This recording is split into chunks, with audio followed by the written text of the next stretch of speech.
Hello and welcome to this special on the print. I'm Snehesh Alex Philip. Well, as I sit here, a lot is happening in our neighborhood.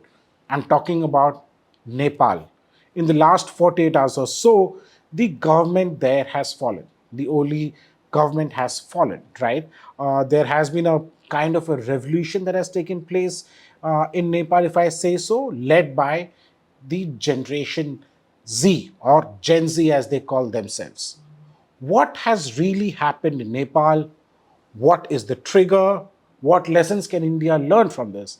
And is it part of a larger political, geopolitical conspiracy at play?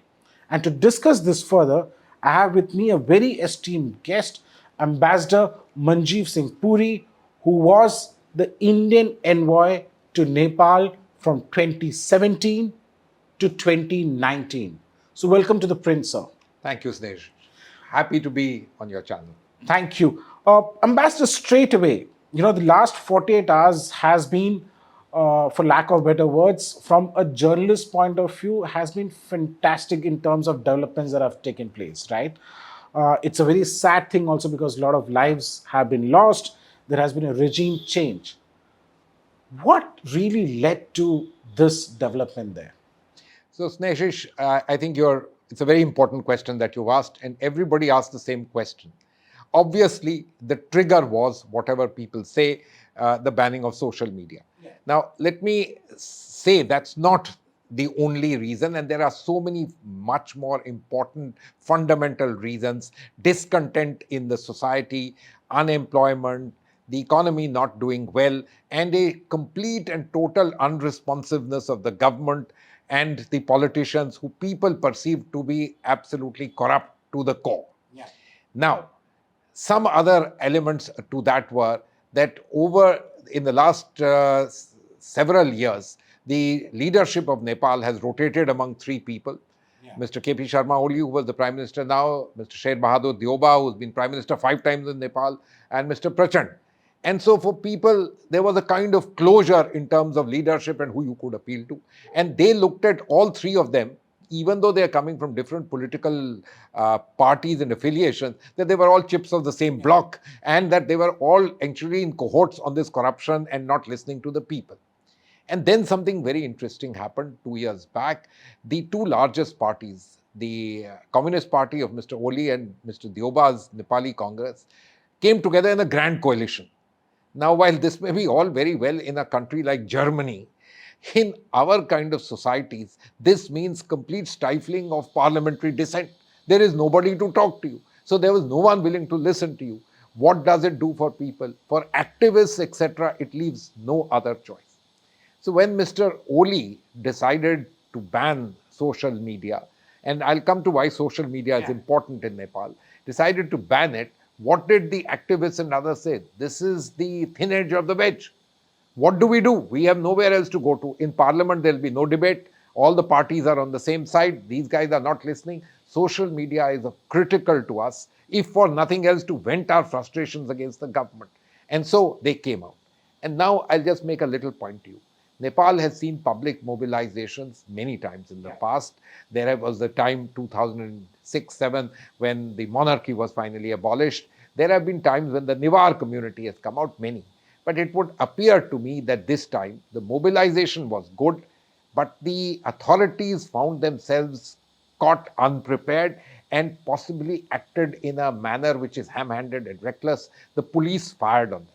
No doubt that the protesters also threw stones, indulged in violence, the Parliament House was attacked and so on. And I fully understand that these are abhorrible acts and these should not have happened.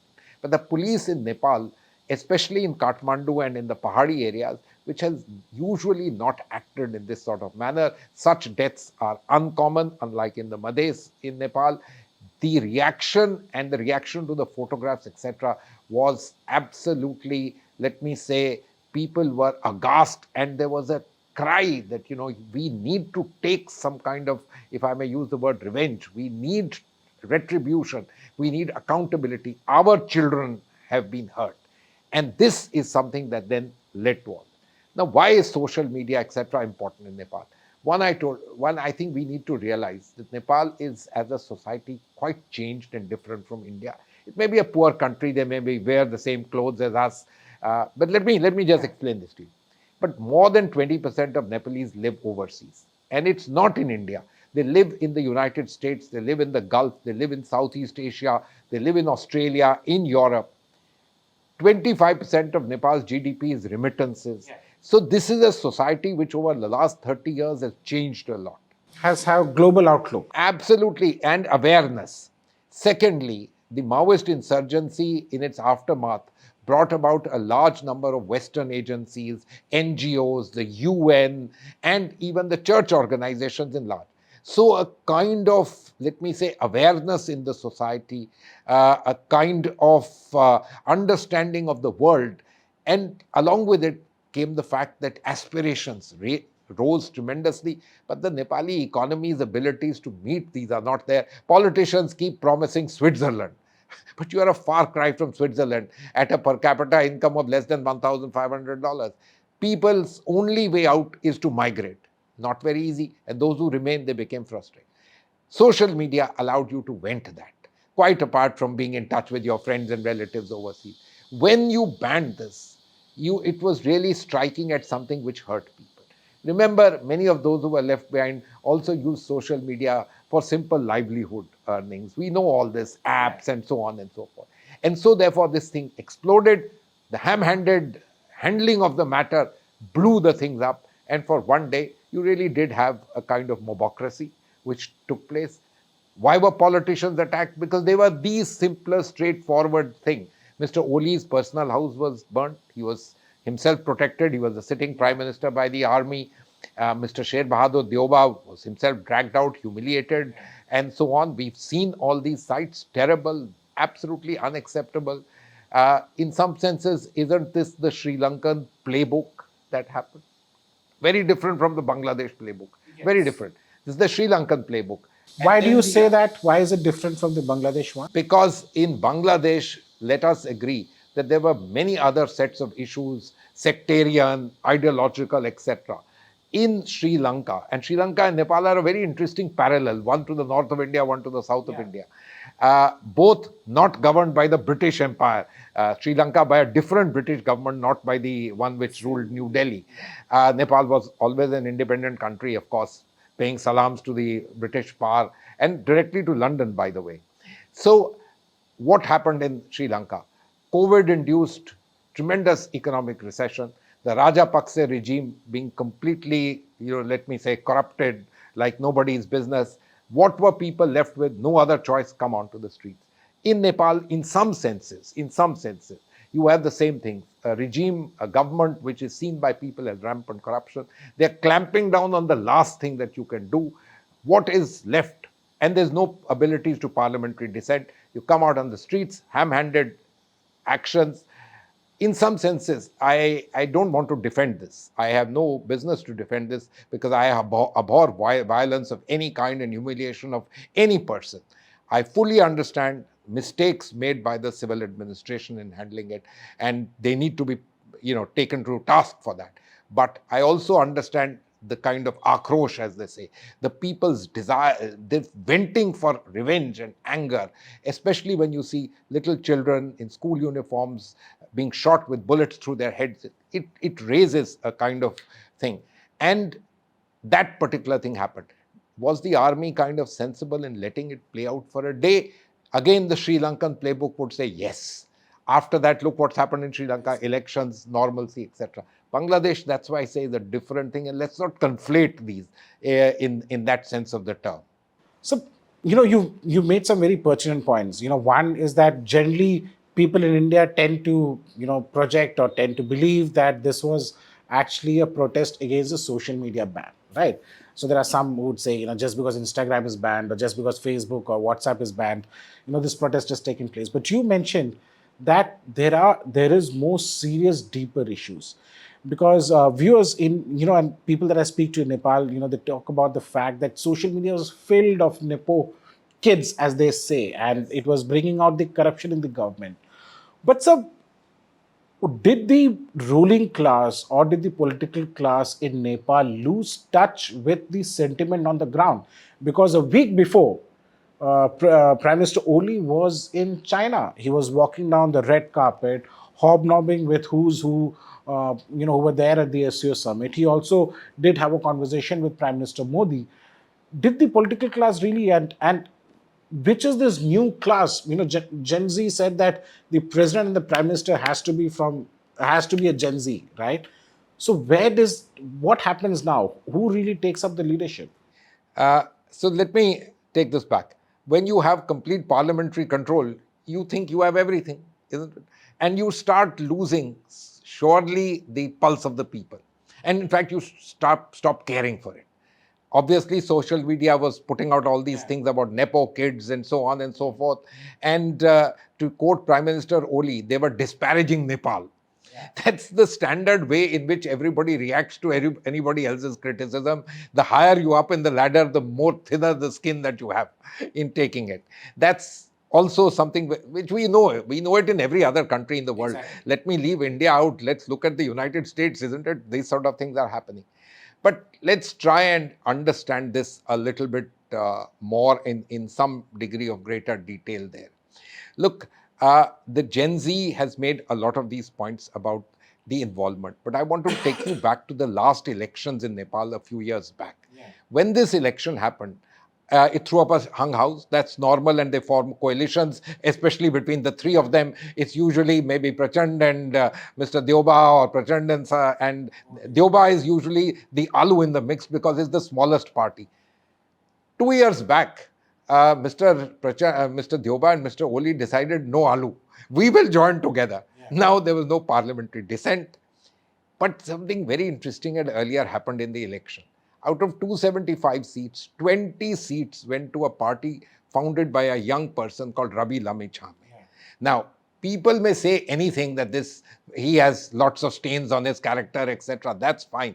But it really showed the frustration of the young people, especially in and around Kathmandu Valley, which is incidentally about 15-20% of Nepal's population, with the establishment. And they had no other way, but they vented their frustration and elected these people. What did the establishment do? They gang together. Rabi Lamichhane was arrested, only yesterday released from jail. People freed continue. From jail. Yeah, freed from jail. Only, not released, freed. That's the right word. A few months later, Kathmandu had mayoral elections. Yeah. None of these established parties won. One Mr. Balan Shah, a civil engineer by training and a rapper by passion, exactly, who is a Madesi, but who grew up in Kathmandu. People voted for him, and he's hugely popular there. But what did the politicians do? They all ganged up to make life difficult for him. Because, they looked at this fact that once you've come together in parliament, you have everything under your control. All the systems are with us. What will these people do? Little did they realize, and without doubt, they took their hand off the pulse, and they took it off because, frankly, the hand had now become far away from the pulse. Okay. And the pulse then reacted. So basically, there was no opposition. So as you said, in a democracy, a strong opposition is very necessary. It's important for the government of the day to have a sense of the pulse on the ground and be open to criticism, right? I think that's a 50-word edit that we at ThePrint wrote about the fact that democracies are not made by, by leaders or individuals. It is actually made by institutions. Institutions have to be strong. So you mentioned about mobilization, and you said that this mobilization was huge. Now there are many in India, who would try and connect what happened in Nepal, street protest, regime change, what has happened in Bangladesh, in a way, street protest, regime change, and now Nepal. They think that, and many believe actually, and several people, even who are close to the current dispensation here, feel that this is part of a global conspiracy and this is US at play. How do you see this? So let me be very clear. In some senses, you can say, and I mentioned it to you, all these countries have experienced globalization in a huge manner.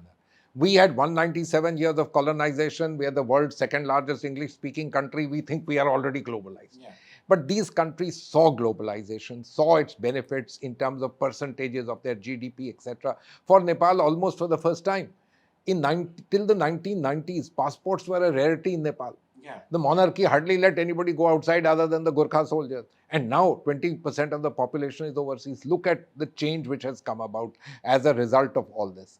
So when you see all this, we must understand that in various ways, what is happening there is a reaction to this globalization. And yes, where did the globalization start from? It is a Western kind of idea, isn't it? We in India are beneficiaries. But in the West itself, there's a kind of pushback against globalization. Yeah. So if I use an expression that I keep talking to my friends for, Nepal is acting up on woke. Woke itself has become unfashionable in the place from where it began. But that's the nature of this game. So you're saying Nepal has moved towards wokeism? So, no, Nepal is acting up woke. Okay. While woke has become unfashionable where it began from. This is the time span kind of thing. Now, is there a conspiracy? Without any kind of evidence, that's difficult.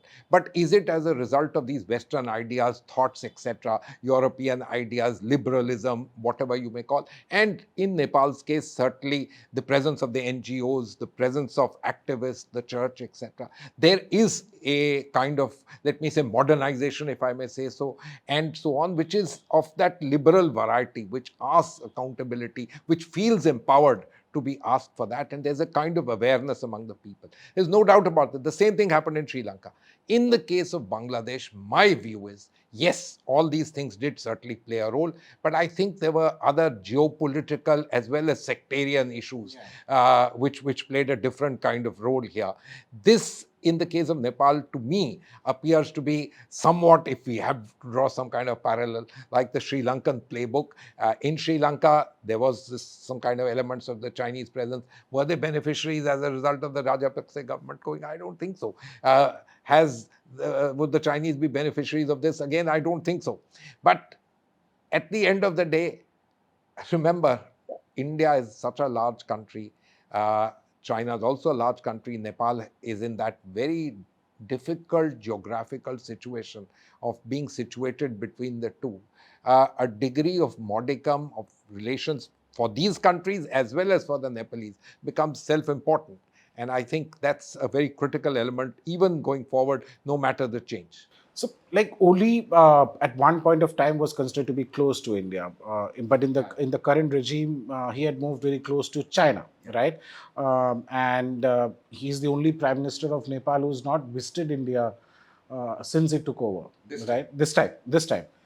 In the past, as I said, he was close to India. So, but you're saying there is no direct Western, or let me be, put it out, there is no US conspiracy to unseat, to do a regime change, because a lot of people are now saying is that this is what they are also trying to do in India, and many people have actually on social media and all, if you go by it, certain people have actually given a call and they feel very inspired about what's happening in Nepal, which in my mind is complete anarchy, which has happened on the street. Yeah, it is. Mobocracy. Yeah, mobocracy. But do you think in India any such thing is possible, or do India needs to be afraid? Because you mentioned about church, you mentioned about NGOs. NGOs are very active in India too, right? So how does that? Look, there's no question of, there's no comparison.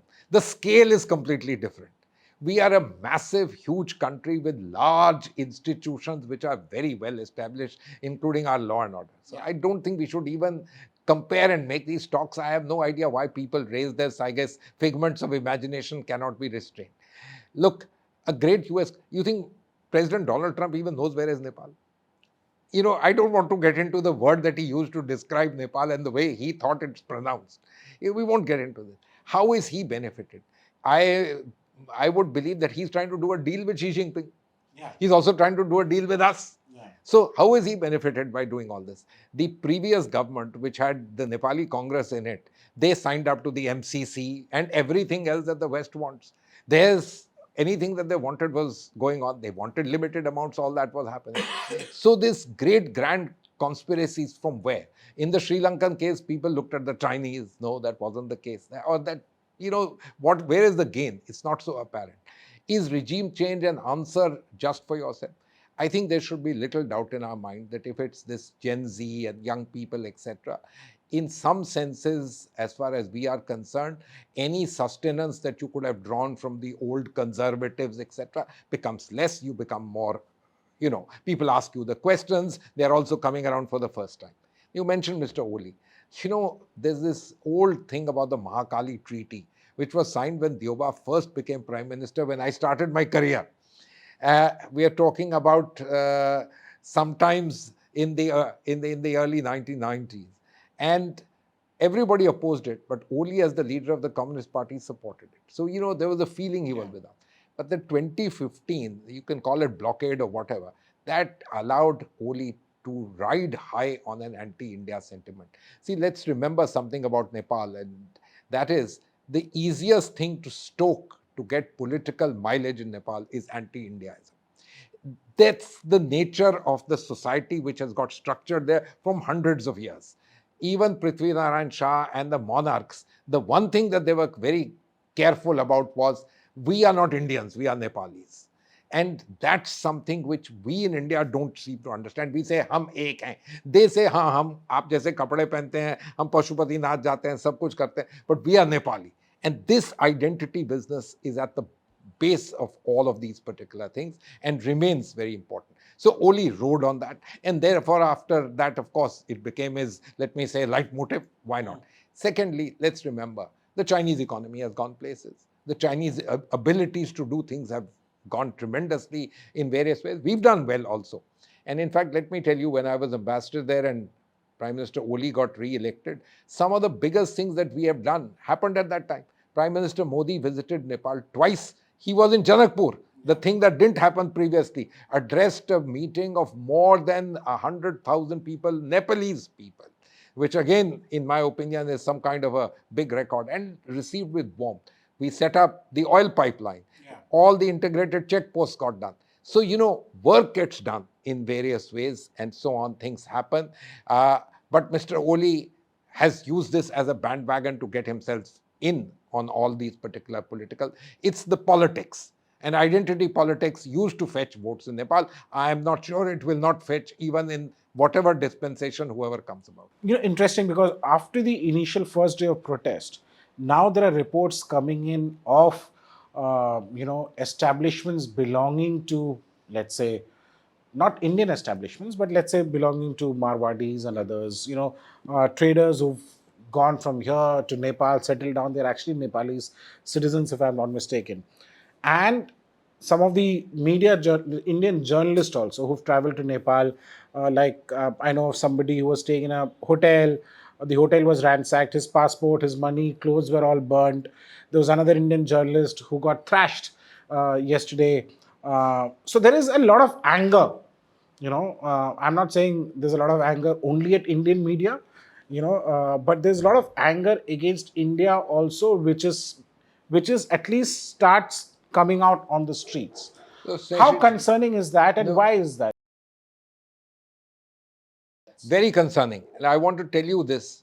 In some senses in Nepal, there was anger against their own political establishment.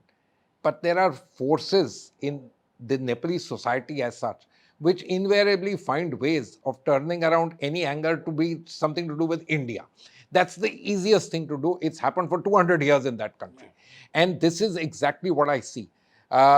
You are interviewing me for a major media house. It's not particularly right for me to say. But Indian media also needs to understand a degree of responsibility. Why is it that some of these people, and the reports that I've seen, why is it that people are sort of, in a sense, being tough on them? Because they say the kind of questions you ask, the things that you are asking is not Nepal. You are reflecting there a kind of mindset which comes from India. For example, I'll tell you, in India, the standard question is, will the monarchy come back? I can't tell you what will happen. Maybe it will, maybe it won't. I don't know all that. The turn of events, we don't know. But in the past, the monarchy and its friends, their performance has not been great. Not winning anything in the elections, nothing. But nothing. in the recent past, No, they and had a nothing. strong- They had 3,000 people supposedly there, again roused as a result of other things. The other side produced 12,000. at that very moment. So, this is the kind of things that we tend to ask. When you reflect your own self on the other person, then the Nepalese know us far well, because they have nobody else to know except us. For us, there is the world there. And so, therefore, there is this particular issue of our media, in some senses, if you don't mind my saying so, inviting things for themselves and onto India. It happened in 2015 when we did everything after the earthquake, and yet look where we ended up. Because if you don't mind my saying so, the reportage, and as got reported there, was that, you guys are helpless, you're not able to do anything, we're doing everything. It has an impact. I'm afraid these are realities of life. There's very little we can do about it. But I believe very strongly that therefore there is a certain onus even on the Indian media to understand that you're in Nepal, you need to understand the way they are and not reflect it completely in terms of the Indian mirror. Absolutely, in the sense that the problem is that Indian media is generally just known by a few channels out there, right? We at the Print, we focus on unhyphenated journalism. We have actually a reporter on the ground there doing stories from there, covering stories and all. But besides the media element, I like to, my last question to you would be on where is Nepal headed now? In your sense, you're an expert who follows Nepal very closely, and how do you think the Indian government should handle this, or how should India look at Nepal here on? So, in my understanding, in the next coming few days, and if it doesn't happen, there can be chaos. But in the coming few days, the Nepal army will be able to take control over the situation. They've already, as you said, started a cleaning Yeah, up drive. All the so called Gen Z leaders have been appealing for calm. yeah, Let me make a point. Most of us in South Asia talk revolution, but not many are revolutionary. And the Nepalese are no great, let me say, exceptions to that particular rule. They've done their revolution. Now you have to earn bread and butter and see that things go forward. There has been, in their view, some kind of not sunwai, but they've taken out what they wanted to take out. Let's try and see what is possible. The old establishment is, if I may say so, physically eradicated from the yeah, scene. They've been removed from the yeah, scene. They are very much alive and so on, but they're not going to be able to. But people who are there, less tainted politician, the president Ramchandra Paudel who himself is an old yeah. politician, the army chief, you have to involve a degree of Gen Z. Various names are coming to the fore, a former chief justice and other people who've been in business areas, etc., to come forward. I hope they'll be able to get their act together, do a kind of interim government, take things forward. After that, elections. Nepalese have tasted democracy. Democracy, in some senses, this protest is also democracy, although it became democracy with a vengeance and Yeah. violence, It became a unacceptable. mobocracy. Yeah, because what happens is, when you are relatively new to democracy, your degree of being able to wait for the parliamentary thing, and especially when you see that closed, you become much more interested. But why are we saying this? Have we not seen it in the country across the Atlantic Ocean? That people do say we will do what they want and they take action. But leaving that aside, I hope and feel that this is important. What is it that we haven't done anything? We need to maintain good relations with Nepal at the level of the people, the level of governments, whoever comes there. And it is my understanding that that's also the matter of greatest interest to the government and the people in Nepal, whoever is in power. Stability is important. The advice, if at all asked for, is, in my opinion, quite simple. The political leadership, including the Gen Z, you know, act with sagacity, act with a degree of empathy, no ham-handedness in terms of security actions. Keep your pulse on the ground, Yeah. your hands on the pulse of the people. You seem to have lost it. Democracy is your way forward. Uh, Remember the kind of country you are, your lineage, and so on. And you have miles to go in terms of economic development. Keep yourself focused there. Remembering who you are, India is a friend, and we've always been a friend. Remember, democratic change in Nepal, whether 60, 70 years back, the founding of the Nepali Congress happened on Indian soil. The founding of the Communist Party happened on Indian soil. The fact that when the monarchy was removed, in some senses, we also then helped them shepherd themselves towards a democratic and a republican thing. We may have had our own issues at that point, but we've helped them in that. And they take a lot of their cues from it. The Nepali constitution may have some differences, but a Yeah. lot of the paragraphs, etc., only seem to mirror what we are. There is a relationship. If I'm not mistaken, our Honorable Chief Justice was in Nepal just a Yeah. few days back, and so on. So the relationships continue, and the relationships have to be taken forward. I have no doubt that that's exactly what India would do. The Honorable Prime Minister, I think, tweeted calling for peace and sagacity of the political processes and people to deal with it. That's exactly what we should do.